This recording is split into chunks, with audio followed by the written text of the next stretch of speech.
Ahora nos vamos a meter a conversar sobre varios temas que tienen que ver con las cárceles, no solamente por la situación de las mujeres, sino también por una propuesta del Partido Nacional que tiene que ver con la prisión domiciliaria, también una reducción de penas que se pide para los delitos por microtráfico de drogas, pero además una situación que tocó muy de cerca el comisionado parlamentario Juan Miguel Petit sobre el caso del narcotraficante Juan Antonio González Vica. Así que para eso ya le damos la bienvenida al comisionado parlamentario. ¿Cómo le va, Petit? Buen día. Buen día, ¿cómo le va? Me encuentran aquí previo a una reunión en un café en Ciudad Vieja, así que bueno, no pude ir hacia donde ustedes hacen la transmisión, lamento mucho no haber tenido el diálogo en vivo, pero bueno, por lo menos intercambiaremos unos minutos por aquí. Mucho gusto. Está muy bien, está muy bien. La verdad que es un placer saludarlo y no sé si nos dará el tiempo de abarcar todas las cuestiones que uno quiere, pero bueno, vamos a hacer el intento.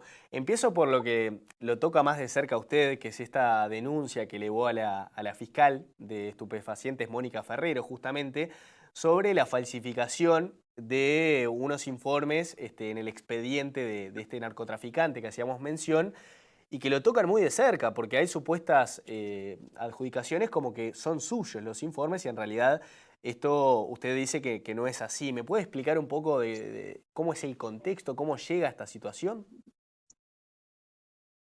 Bueno, nosotros nos enteramos por hacer una consulta periodística sobre si habíamos hecho una nota pidiendo la prisión domiciliaria de esa persona que usted refiere.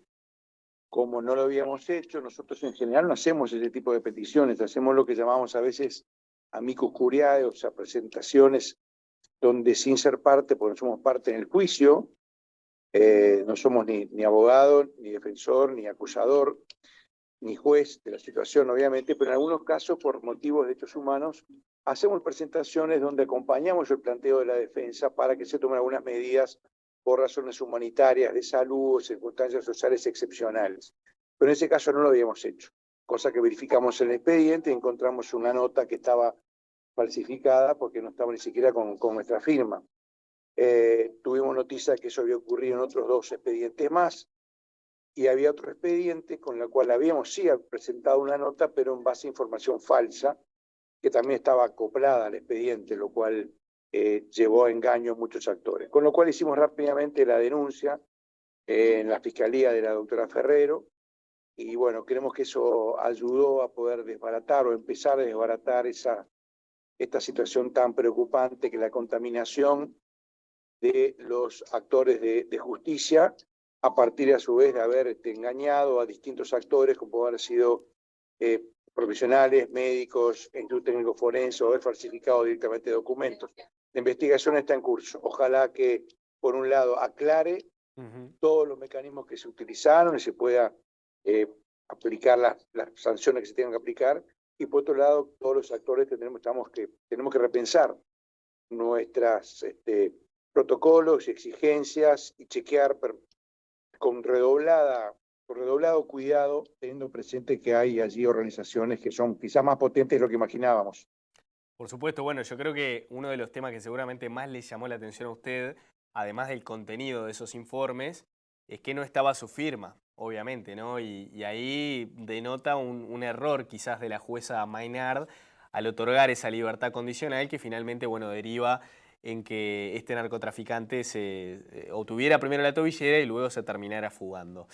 Pero bueno, es un tema que sigue obviamente sobrevolando y despierta también otras cuestiones que hacen a esto de los delitos aquí en Uruguay, precisamente a lo que sucede en la situación de las cárceles. Yo le quiero preguntar concretamente sobre otra de las cuestiones que están planteadas en la agenda, que es este proyecto que plantea el Partido Nacional sobre la prisión domiciliaria y que concretamente aquellas personas mayores de 70 eh, accedan directamente a esa prisión, algo que usted ha marcado ciertos reparos. ¿Cuál es su visión, cuál es su posición respecto a ese proyecto y qué piensa de diferente respecto a lo que plantea el Partido Nacional en ese tema? Bueno, a ver, acá hay que ordenar un poco el proceso de esa norma. Hubo una primera presentación que hubo en la Comisión de Constitución y Legislación del Senado, un primer proyecto que yo le presenté muchos reparos y nos pronunciamos en contra de eso. Sí. Pero hubo un nuevo proyecto que creo que elaboró el Partido Nacional y sobre todo la senadora Shahin, al cual nosotros presentamos algunas adiciones y algunas modificaciones, entendiendo que hay elementos para pensar mecanismos que sin lesionar las situaciones de víctimas de los delitos cometidos y sin que eso sea una vía de impunidad, ni que sea una transformación indirecta de normas penales, frente a circunstancias de indignidad del tratamiento en la cárcel, o sea, personas que estén enfermas, personas que estén en condiciones alejadas de poder manejar su sano juicio, o por circunstancias sociales, puedan acceder a una prisión domiciliaria, que es una sanción penal. Sí, claro. O sea, la prisión domiciliaria no es la libertad, no es la no aplicación de una pena. Por lo tanto, hicimos un nuevo informe que, según se nos ha informado, fue muy bien recibido por todas las bancadas, inclusive por diversos actores sociales, y está en proceso y se ha tenido en cuenta para la última redacción sobre la cual se viene trabajando, que, como ocurre con todos los procesos legislativos, uno aporta y la Comisión sigue trabajando y estamos a la espera de ver cuál es el resultado final. Yo creo que hay posibilidades de que se apruebe un proyecto que regule la prisión domiciliaria de manera humanitaria, de manera con perspectiva de derechos humanos, sin que signifique impunidad ni nada que se parezca, y que atienda situaciones en las cuales la cárcel se vuelve algo contraproducente, algo que hiere la sensibilidad social. Estamos hablando de casos muy particulares, de personas con mucha edad y con circunstancias de salud o sociales muy particulares, y que por lo tanto iría en línea con lo que es la tradición uruguaya en favor de los derechos humanos. A ver, lo paso en limpio a ver si le entendí. Esta ala del proyecto del Partido Nacional que plantea que las personas mayores de 65 años en determinadas circunstancias puedan acceder, digamos, a la excarcelación siempre y cuando lo determine así un juez, usted dice que eso debería aplicar también para los mayores de 70, es decir, que no haya una excepción en esa edad y que se estudien todas las circunstancias por igual para determinar si efectivamente corresponde o no una prisión domiciliaria, ¿no? ¿Es así? Sí, yo no sé en qué está el debate precisamente en la comisión actualmente, porque ya le digo, en cada sesión y en los trabajos que realiza la comisión Sí. puede haber habido cambios. Nosotros en su momento lo presentamos sin limitación de delito alguno, porque entendíamos que justamente la norma monetaria no puede separar y que se trata de circunstancias excepcionales y que en realidad era un poco simple, era pulir un poco, editar un poco lo que ya existe en el país, porque ya existe esa posibilidad en el país, pero es necesario hacer algunos ajustes para que esa norma pudiera no solamente aplazar la cárcel, sino sustituirla en el caso de las condenas para esas circunstancias muy excepcionales, que de nuevo, en buena medida ya se aplican en el país, porque cuando una persona tiene muchos años, tiene Alzheimer o tiene una circunstancia muy especial, supongo que usted es una persona que tenga su mujer a cuidado, su pareja a su cuidado, y la persona tenga una grave condición de salud y no tenga otro familiar o tenga muchos hijos, y son circunstancias en las cuales la pena se cumple, Sí. pero se cumple circunscripta y vigilada en el domicilio. Ahora, otro de los temas, Petit, que realmente está causando mucha repercusión, tiene que ver con lo que sucede respecto a un planteo que usted hizo sobre la reducción de penas por el microtráfico de drogas. Seguramente usted se basa en algún estudio de otro país donde obviamente que no necesariamente por uno poner penas más duras quiere decir que los delitos van a bajar, pero realmente hay mucha gente que piensa que es así, que efectivamente si uno pone sanciones, castigos más duros, el delincuente de cierta manera va a prever dos veces la acción ilícita que cometa. ¿Usted cómo lo analiza este tema? ¿Por qué cree que sería positiva, digamos, una reducción de esas penas por microtráfico? ¿Tiene que ver con la situación actual de las cárceles y el hacinamiento? A ver, ha habido varios proyectos. En realidad, quienes tienen la iniciativa legislativa son los legisladores. Mi oficina no tiene iniciativa legislativa, lo que sí puede hacer es trabajar con los legisladores y a veces presentarles un documento, un material para su consideración, cosa que nosotros hacemos dialogando con todas las bancadas, porque nuestra oficina trabaja y está al servicio de todas las bancadas parlamentarias. Sí. Había, si no me equivoco, 4 proyectos que apuntaban justamente a cambiar esa mínima de prisión que se había establecido para quien ingresara a cantidades droga a cárcel, 4 años, que consideramos que era una pena excesiva porque era mucho más, un mínimo mayor que el homicidio, por ejemplo, un mínimo que lo vinculaba a los mínimos que tiene la rapiña, por ejemplo, y delitos claramente mucho más graves que introducir. De pronto, 1 gramos de una sustancia ilegal o una sustancia que no puede no ser ilegal porque está prohibida dentro de una cárcel, porque dentro de una cárcel también hay muchas cosas que son legales afuera, como un arma o una amoladora o un serrucho y que no se, o alcohol, y no se puede introducir en la cárcel por las reglamentaciones vigentes que hay que respetar. Entonces nos parecía que allí se estaba aplicando una pena muy fuerte, sobre todo a un grupo de mujeres que no es el factor que ha determinado el mayor aumento de prisión en las cárceles, pero sí muchos casos significativos y que mueven a la sensibilidad, porque se refieren sobre todo a mujeres que han ingresado pequeñas pequeñas cantidades de droga, Sí. manipuladas, explotadas, empujadas por otras personas para obtener pequeñas cantidades de dinero o a veces para un familiar. Todas acciones que son negativas, que no son buenas, que no hay que alentar, más bien hay que condenar, pero hay que racionalizar, hay que razonar y pensar cuál es la manera que esa persona puede ajustar esa deuda con la sociedad por haber cometido ese hecho irregular y analizar que esas personas generalmente tienen muchos hijos, es un delito que no daña la vida, que no daña a otras personas de manera directa y que por lo tanto hay que buscar mecanismos para que esa persona pueda volver a la sociedad, atender a sus familias, atender a sus hijos o familiares dependientes. Y para eso era importante disminuir ese mínimo de pena. Habiendo 4 proyectos, nosotros simplemente lo que hicimos fue tratar de presentar un proyecto resumen, un proyecto que reflejara eso, lo sometimos a la Asamblea General y a las comisiones legislativas, y bueno, está en consideración de los legisladores en este momento que se tramite la rendición de cuentas, y bueno, estamos con expectativa de que eso pueda avanzar. Soy bastante optimista al respecto, por las noticias que tengo.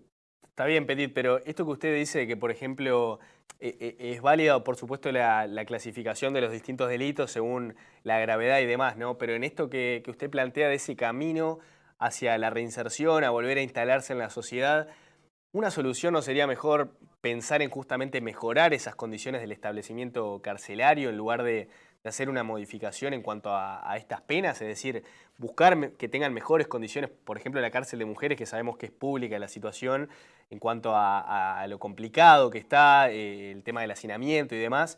O sea, ¿usted no cree que la solución puede ir por el lado de mejorar las condiciones de ese centro en lugar de ir por el lado de las penas? A ver, la mejora de las condiciones carcelarias la venimos planteando de todas las maneras posibles, en diálogos, seminarios, públicamente, con las autoridades, con legisladores, con propuestas, y tratamos de coadyuvar al esfuerzo de que las condiciones mejoren. De siempre, están nuestros informes permanentemente. Por supuesto que hay que mejorar las condiciones carcelarias, hay que crear otras cosas distintas a las cárceles. Yo creo que, por ejemplo, para las mujeres, y también para los hombres, ¿no? Pero es más visible, quizás más netamente visible en las mujeres que cometen delitos leves, que tienen penas cortas y que tienen familias a su cargo.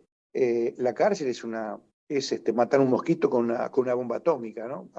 Vuela toda la manzana y además del mosquito. Entonces, mecanismos de penas alternativas, de penas con dispositivos electrónicos, prisiones domiciliares asistidas, o en los casos que las personas tengan que tener sus hijos a cargo, que puedan estar, si no hay otra alternativa por la gravedad del delito, que estén en una pequeña casa, cosa que propusimos en el año 2016, que haya pequeñas unidades para 7, 8 personas, que son las mujeres que cometen delitos más graves, que están con hijos a su cargo, es un puñado de personas, muy, muy pocas.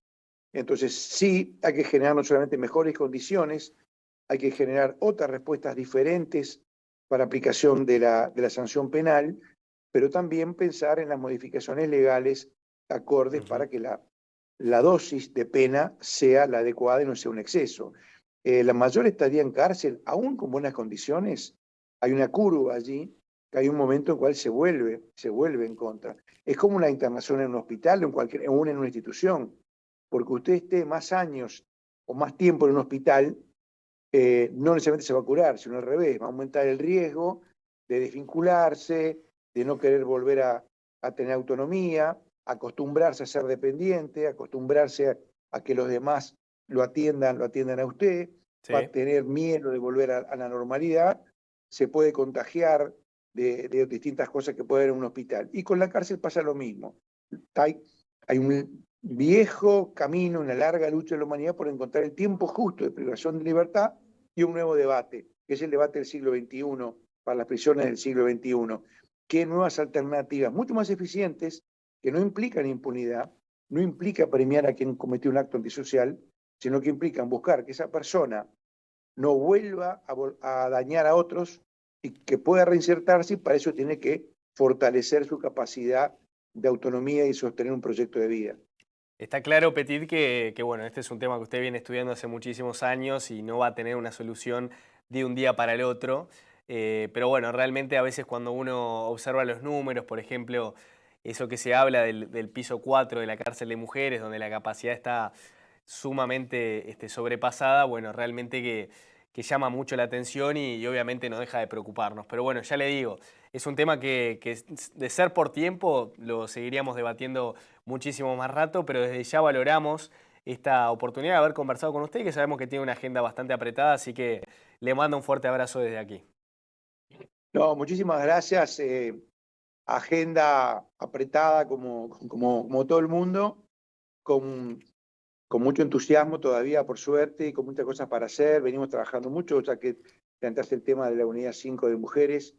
Venimos trabajando mucho, hemos planteado algunas acciones judiciales, ahora sobre todo sobre el tratamiento de algunos casos concretos, y esperamos seguir haciéndolo. Estamos también a la expectativa, se ha anunciado la construcción de una nueva cárcel de mujeres.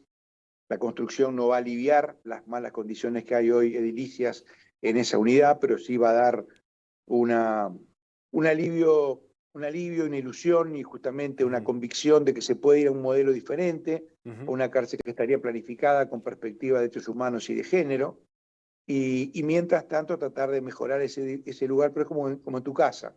Si tu casa está muy mal ediliciamente, pero tú sabes que te vas a mudar dentro de un tiempo, bueno, encarás las reformas básicas que haya que hacer con la fuerza, el optimismo, la ilusión de que, bueno, vas a ir a un lugar mejor. Eso es lo Está claro, edilicio. sí. Pero lo programático también va por otro lado, hay que pensar mucho en las medidas alternativas y en soluciones distintas al encierro para esos casos, esos casos en que no son delitos graves, son delitos vinculados a situaciones sociales que hay que trabajar con política social, con trabajo en la adicción, con salud, con trabajo, con atención a la infancia, con atención a los niños, en donde el encierro vuelve a ser como una especie de circuito cerrado, donde la persona va a salir a la calle y va a volver a delinquir, va a volver a dañar, y así sucesivamente.